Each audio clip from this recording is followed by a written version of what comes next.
Continue, okay.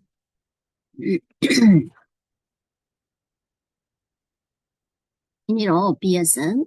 Edexcel, International Lower Secondary Year 9 first paper လေးကိုတွေ့ကြည့်အောင် Year 9မှာခွင့်ပြုချိန်တစ်နာရီမိနစ်20အတွင်းမှတ်80ဖို့ဖြည့်ရမှာပါဒီပိုင်းမှာ12ခုပါပါတယ်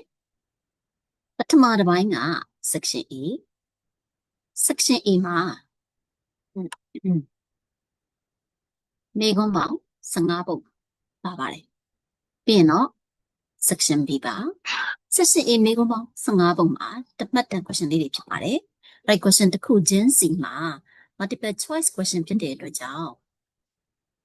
option လေးကိုရွေးချယ်စရာပေးထားပါတယ် option တစ်ခုချင်းစီမှာ cross လို့ရတဲ့ box လေးတွေပေးထားပြီးတော့ကိုကအဖြေမှန်ကိုသူ့ရဲ့အရာလေးအတိုင်း cross လုပ်ပြရမှာပါအဲ့တော့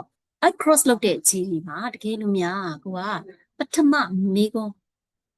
တစ်တုံးကစဉ်းစားလိုက်တဲ့အဖြေကမမှန်ဘူးမှားသွားတယ်ဆိုလို့ရှိရင် cancel ကို hurry လို့ horizontal line လေးချစ်ပြီးတော့ပြန်ပြီးတော့ပြင်လို့ရပါတယ်ကိုရဲ့အပြင်မဲ့ရွေးချယ်ထားတဲ့ဟာကို horizon ချစ်ပြီးတဲ့အခါမှာတန်လန့်စင်းလေးတစ်ခါပြန်ချစ်ပြီးရင် new answer အတွက် cross ပြန်လုပ်ပြရမှာပါအဲ့တော့ဒီ question မှာ2023 June မှာမိထားတဲ့ section A လေးတွေကိုတွေ့ကြည့်အောင်အဲ့တော့ question number 1 မှာ in January the average temperature in Minsk was -5 degrees Celsius in January the average temperature in Darwin was 33 degrees Celsius warmer than in Minsk in January the average temperature in Winnie Park was 44 degrees Celsius colder than in Darwin What was the average temperature in Winnie Park in January?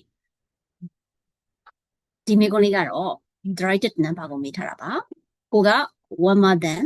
colder than ကိုစဉ်းစားပြရပါမယ် warmer than ဆိုတာကပိုသွားတာမြင့်သွားတာဖြစ်တဲ့အတွက်ကြောင့် positive နဲ့ဆက်ထားပြီးတော့ colder than smaller than less than စသဖြင့်ဒါတွေကတော့ negative နဲ့စဉ်းစားမှာပါအဲ့တော့ပထမဦးဆုံး Darwin ရဲ့ပူချိန်ကိုရှာမယ်ဆိုလို့ရှိရင်သူက Minsk 33 degrees Celsius ပိုတယ်ဆိုတဲ့အတွက်ကြောင့်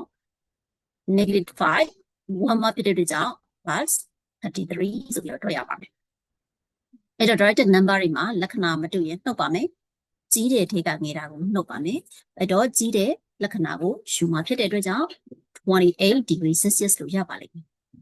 အဲ့ဒီမှာမှ Winnie Park ရဲ့ပူချိန်ကိုတက်တော့မယ်ဆိုလို့ရှိရင်စောစောကဒါဝင်မှာရှိတဲ့28 degree မှာ colder than ဆိုတဲ့အတွက်ကြောင့်နှုတ်ရပါမယ် -44အဲ့တော့နှုတ်လိုက်တဲ့အခါမှာ -60 degrees Celsius လို့ရပါတယ်မယ်ဒါကြောင့် question number 1ရဲ့အဖြေကမောင်ဆုံး option လေးပါဒါလေးကို cross ချစ်ပြပါမယ် -60 degrees Celsius okay question number 2 what's the is obtuse angle အဲ့တော့ obtuse angle acute angle right angle reflect angle အစရှိသဖြင့်တကယ်ကြတဲ့မှာ obtuse angle ကတော့90 degree ထက်ကြီးပြီးတော့180 degree အောက်နေတဲ့တန်ဖိုးပါ90 degree တက်ကြည့်ပြီးတော့180 degree အောင်နေတယ်ဒါကြောင့်ဒီအဖြေထဲမှာဒုတိယ option 160 degree ကိုရွေးချယ်လိုက်ပါမယ် question number 3 what is the mode of this number ဒီ number တွေရဲ့ mode ကိုတွက်ပါတဲ့အဲ့တော့ mode ဆိုတာကတော့ most often ချိန်ခါများစွာတွေ့တဲ့မြန်မာလို့ဆိုရင်ချိန်များကိန်းလို့ပြောပါတယ်အဲ့တော့ဒီပေးထားတဲ့ကိန်းလုံး6လုံးမှာ repeated number အနေနဲ့တွေ့တာက74ဒါကြောင့် question number 3ရဲ့အဖြေက74နောက်ဆုံးတစ်ခုကိုရွေးချယ်ပါမယ် open number 4 so this is not a q number ဒီထက်ကဘယ်ဟာက q number မဟုတ်ဘူးလေတဲ့အဲ့တော့ q number ဆိုတာကအဲ့လိုမျိုးကိုသုံးတက်တင်ပြီးစဉ်းစားတဲ့ကို q number ဥပမာ1ကြည့်ဆိုရင်1 times 1 times 1ဒါကြောင့်သူရဲ့အဖြေက1အဲ့လိုပဲ2ဆိုလို့ရှိရင်3ကမြောက်တာ2 times 2 times 2 2 times 2 is 4 4 times 2 is 8 like that အဲ့ဒီလိုပါပဲ 3q ဆိုရင်3 ကမြောက်တာ3 times 3 times 3 it is 27 before q ဆိုလို့ရှိရင်4 times 4 times 4 ဒါကြောင့်သူ့ရဲ့အဖြေက64ပါအဲ့တော့သူပြီးထားတဲ့တန်ဖိုးတွေမှာ1ကလည်း1ကျူကရလာတာ8ကလည်း2ကျူကရလာတာ64ကလည်း4ကျူကရလာတာဒါကြောင့်ဒီထဲမှာကျူနံပါတ်မဟုတ်တဲ့တန်ဖိုးလေးက16ကိုပြချလိုက်ပါမယ်Problem number 5 Which of these lists contain the specified triangular ထရိဂံပုံဖော်ကိန်းကိုပြောပါတယ်အဲ့တော့ထရိဂံပုံဖော်ဖို့ရအတွက်လေးစုံ3လောက်ခုလိုပါမယ်ဟုတ်ပြီတစ်ခုကတော့ဒီဟာလေးကတော့3ခုရမှထရိဂံပုံဖော်မှာပါအဲ့ဒါစမ base ကို3ခုယူမယ်ဆိုလို့ရှိရင်အလုံး6ခုရှိမှထရိဂံပုံဖော်မှာပါ base ကို4ခုယူမယ်ဆိုလို့ရှိရင်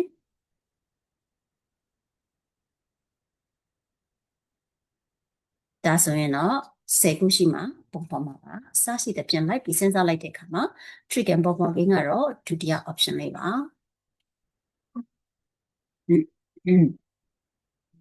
Number 6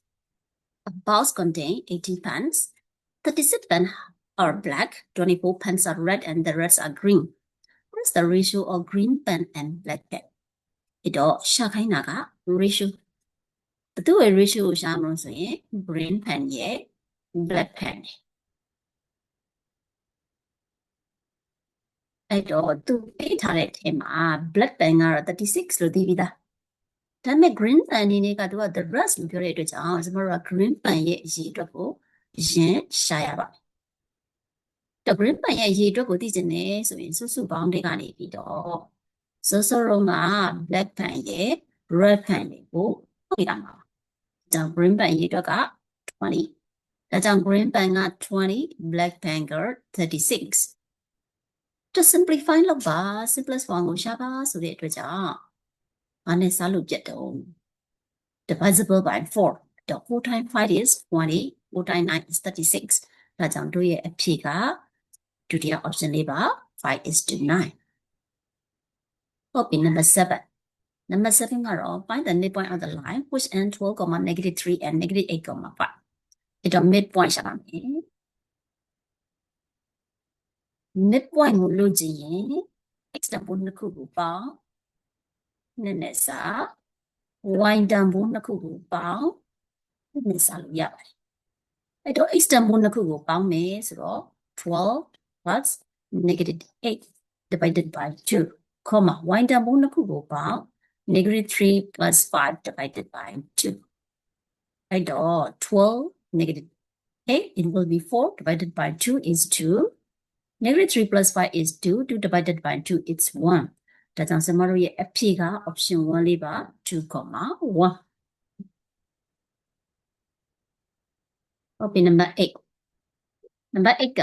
what is the volume of the cube with edge 5 cm အဲ့တော့ cube student 2ပုံပြပါနားအလုံးကကုန်အတူတူပါပဲနားအလုံးတူတယ်ဆိုတာက length ကလည်း 5 breadth ကလည်း 5 width ကလည်း 5ဆိုတဲ့အဓိပ္ပာယ်ပြောတာပါအဲ့တော့ဒုတွေကိုလိုချင်တယ်ဆိုလို့ရှိရင် length multiply by breadth multiply by height ကိုတွက်ရတာပါတော့ length ကလည်း 5 breadth ကလည်း 5 height ကလည်း 5 5 times 5 is 25 25 times 5 is 125 centimeter cube ဒါကြောင့်ကျွန်တော်တို့ရဲ့ that option လေးကိုရွေးလိုက်ပါမယ် Number 9 This table shows the number of animals that trick on 1 week. အဲ့တော့တပတ်အတွင်းမှာစေကူပေးခဲ့တဲ့ collection ရဲ့အစီအတော့ကိုပြထားတာပါအဲ့တော့ dot က10 cats 15 rabbits 8 and others 12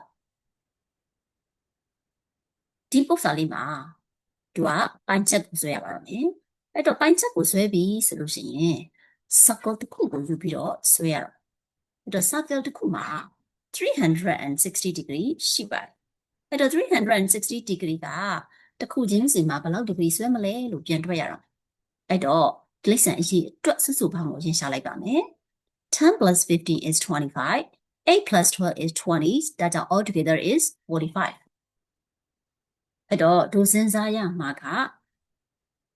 45ရှိပါတယ်ကျွန်တော်စဉ်းစားရမယ်အရှိအတွက်က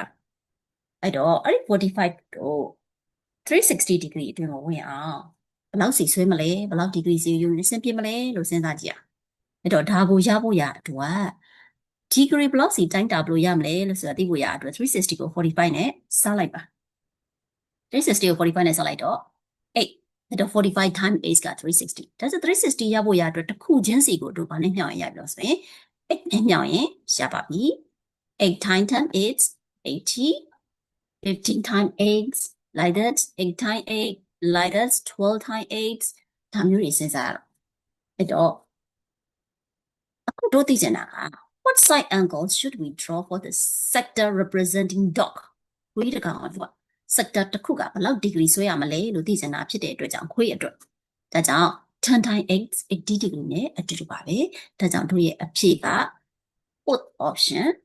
80 degree ဖြစ်ပါတယ်နောက်တစ်ပုဒ်တော့ပါမယ် question number 10 question number 10ကတော့ a wooden pole is 2 meter long wooden pole တစ်ခုက2 meter ရှည်လျားပါတယ်တော့2 meter ရှည်လျားတဲ့ wooden pole တစ်ခုက120 centimeter of the pole is painted blue အကဲမှာ120 centimeter ကိုအပြာရောင် painted လုပ်ထားပါတယ်သိချင်တာက what percentage of the pole not painted blue အပြာရောင်မခြေထားတဲ့အပိုင်းရဲ့ percentage ကိုလိုချင်တာတော့ percentage ကိုစဉ်းစားတော့မယ်ပေးထားတာကတစ်ခုက centimeter နဲ့ပေးထားတယ်တစ်ခုလုံးရဲ့အရှိက meter နဲ့ပေးထားတယ်ဒါကြောင့်ပထမဆုံး unit တူအောင်လုပ်ပါမယ်တော့2 meter ဆိုတာပုံ centimeter ဖြောင်းရင်1 meter က100 centimeter ဖြစ်တဲ့အတွက်ကြောင့်200 centimeter နဲ့တူတူပါပဲအဲ့ထဲမှာက painted က120ဆိုတော့ not painted ကိုလိုချင်ရင်200ထဲကနေပြီးတော့စောစော painted ကိုနှုတ်လိုက်ပါနှုတ်လိုက်တော့80 centimeter အဲကြောင့်အဲ့ဒီဟာရဲ့ percentage ကိုလိုချင်တာဆိုတော့ချိန်ထားတာက80ဒီခုလုံးကြီးက200 percentage ကိုလိုချင်တော့100နဲ့ညှောက်လိုက်ပါအဲ့တော့0000 canceling လုပ်လိုက်ပါပြီ2 times 4 is 8 so percentage is 40%ဒါကြောင့်တို့ရဲ့အဖြေက 40% ပါပါပြီ number 11 find the equation that has the graph which is parallel to the graph ပြိုင်နေသော graph ရဲ့ equation ကိုရှာပါအဲ့တော့တို့ပေးထားတဲ့ equation က y equal to 4x plus 2ဆိုတာကိုတို့ရဲ့ line equation formula y equal to mx plus c နဲ့နှိုင်းယှဉ်ကြည့်လိုက်ပါမယ်ဒါဆိုသူပေးထားတဲ့ graph ရဲ့ gradient ဟောဖြစ်ပါတယ်အဲ့တော့တို့ဒီမှာပါသိထားလေဆိုလို့ရှိရင်တကယ်လို့များ graph တွေမှာ line တွေမှာပြိုင်နေဆိုလို့ရှိရင်သူတို့ရဲ့ gradient တမိုးချင်းကအတူတူပါပဲဒါကြောင့်မကဒီပေးထားတဲ့ equation ထဲမှာဘယ်ဟာက gradient တမိုးတူလဲလို့ကြည့်ပါမယ်အဲ့လို gradient ရှာဖို့ရတော့ y equal to mx plus c ရဲ့ formula ကိုပဲသုံးပါအဲ့တော့ပထမဆုံးတစ်ခုမှာဆိုရင် gradient က2ဒုတိယတစ်ခုမှာလည်း gradient က2တတိယတစ်ခုမှာ gradient က -4အဲ့တော့ဒီနောက်ဆုံးတစ်ခုက y equal to နဲ့မရသေးပါဘူးမရသေးတဲ့အတွက်ကြောင့်y equal to နဲ့ရဖို့ရအတွက်တစ်ချောင်းလုံးကို2နဲ့စပြီး y equal to mx plus c ပုံစံရအောင်ပြင်ပါမယ်အဲ့တော့တစ်ချောင်းလုံးကို2နဲ့စလိုက်ပြီး 4x minus 2ဒါဆိုရင်တော့သူ့ရဲ့ gradient ကဒါဆိုရင်ဒီပေးထားတဲ့ option ၄ခုမှာနောက်ဆုံးတစ်ခုကတော့ gradient တမိုးတူပါတယ် line ကြီးပြိုင်နေရင် gradient တမိုးတွေတူလို့ပါပါပြီနံပါတ်7ကိုသွားရအောင်နံပါတ်7က the radius of the circle တစ်ခုရဲ့ radius က4 cm what is the circumference of the circle အဲ့ဒီ circle ရဲ့ circumference ကိုရှာအဲ့တော့ circumference ကိုရှာတဲ့ formula နှစ်ခုရှိပါတယ်အခုတို့ကိုပေးထားတာ radius နဲ့မလို့ radius ပါတဲ့ formula ကတော့2 pi r ပါအဲ့တော့ 2 multiply by pi ကတော့ calculator ထဲမှာတစ်ခါလေးထည့်နေလိုက်ပါ radius ကတော့4လို့ပေးထားပါတယ်အဲ့လိုတစ်ခါလေးထည့်နေလိုက်တဲ့အခါမှာတို့ရဲ့အဖြေက 25.1 decimal place လို့ 25.1 centimeter option B ပါ Okay number 13 make up the subject of the formula F ကို subject လောက်ပါ အဲ့တော့ပေးထားတဲ့ formula က a is equal to 7f minus 3တို့က f ကို subject လုပ်ဖို့ရတော့ f နဲ့